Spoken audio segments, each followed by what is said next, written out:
Hey guys, just a quick announcement before we get started today. If you're in the market for a CO2 or fiber laser, stop by Monport this holiday season. They're having a huge Black Friday sales event where you can save up to 60% off site-wide. Along with your purchase, they're giving away free design files.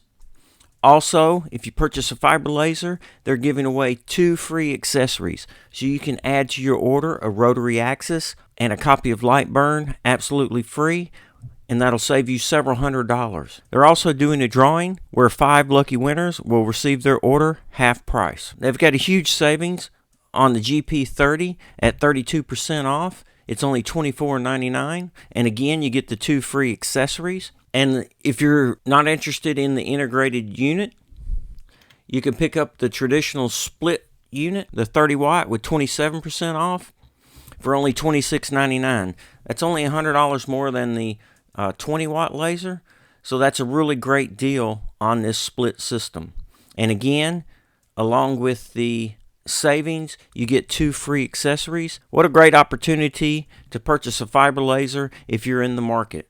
Guys, stop by Monport this holiday season for your laser purchase. And if you put in the coupon code CNC4XR7, it'll help support the channel and provide more video content like this. So let's get out to the shop and we're going to set up the rotary axis